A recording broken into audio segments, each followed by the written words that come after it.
Hi, my name is Tommy Lombardo. I am the beverage director, general manager, and partner here at Ristorante Lombardo in North Buffalo on Hurdle Avenue. And I got into wine at a fairly young age, as I did grow up working here in my family's restaurant. And drinking wine was pretty much a routine part of our days growing up here at the restaurant. And not until though that I did some traveling and I worked in some restaurants in New York City that had some pretty progressive wine programs did I start to learn about different, unique, off the beaten path wines. I learned a lot working with Joe Campanelli, who actually I think also has a video here on this very blog at his restaurants Dell'Anima, Lartuzzi, and Enfora. Working in New York at a restaurant like Joe's is really fun because you get to taste a lot of wines, you get exposed to a lot of wines, and the more you drink them, the more you learn about them. And like Joe, and like a lot of people in New York and around the world, I tend to get excited about naturally made wines. They tend to be they tend to have that je ne sais quoi, that life to them. They're alive. They change in the glass. The first sip from that bottle tends to taste nothing like the last sip from the bottle.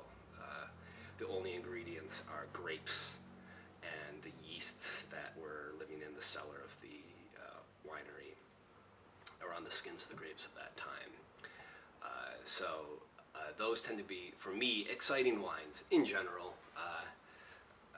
I don't like to be so strict about it.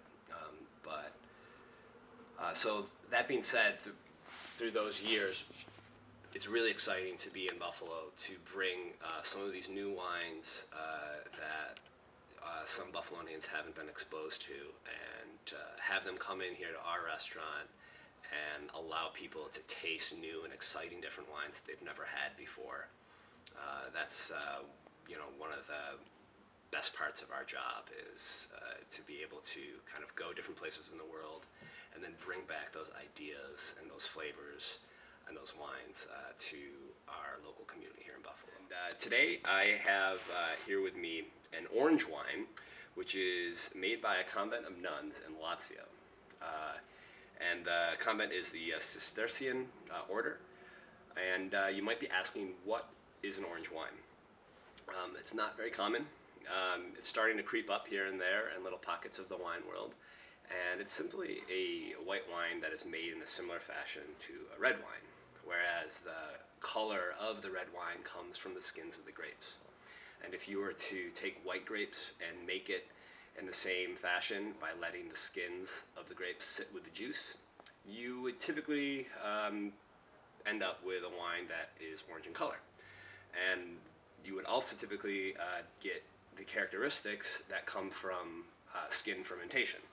So what we have is a wine made from white grapes, and specifically in this case it's Verdicchio, Malvasia, and Trebbiano. And you get some structure from the skins of the grapes, some tannin, and in this case the wine, the aromas itself tend to be really herbaceous, full of fennel and anise and spice, or really golden mature apples. And on the palate it has this really striking minerality that really kind of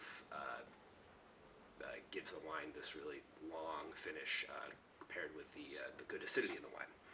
So these nuns had just been making this wine, and they were introduced to a fellow that was also making awesome wine nearby. His name was Paolo Bea, and he hooked them up with a distributor, and under the guidance of Paolo Bea, we now in the United States are able to drink this awesome wine made by these graceful and awesome nuns in Lazio, so we win. And at the restaurant, if you were to come in here at the restaurant, you could order this by the glass, and I'd recommend having it with a chicken saltimbocca, which is saltimbocca in Italian literally means jumps in your mouth. because that's how good it is. It literally like jumps in your mouth. Italians are very colorful with the way they name their foods. And the classic preparation is prosciutto, sage, and lemon. And we do it with a whole half of a chicken. We just make a little compound butter and stuff it under the chicken, and we roast it, and the sage and the lemon, the nice herbaceousness of the sage will play really nicely with this orange wine. And if you were so fortunate enough to pick up a bottle of this for your house and you wanted to cook with it, I would say look to those earthier, buttery flavors. Look for some wild mushrooms at the market, some beets, roasting beets, or sauteing mushrooms, doing something with brown butter, or again with some sage, or maybe even fennel or rosemary, some nice herbs. There's a classic Roman dish called gnocchi alla romana. So if you're the adventurous type, I'm sure that you could go online and find out how to make semolina gnocchi and make gnocchi alla romana, which is, Rome is in Lazio, which is where this wine is from. And a little tip to the wine drinker out there, and the home chef, that if you're ever trying to come up with a food pairing and you're just not so sure, just go with a recipe from that region, the same region that the wine is from. And it pretty much always works. That's the beautiful thing about regional food and cuisine.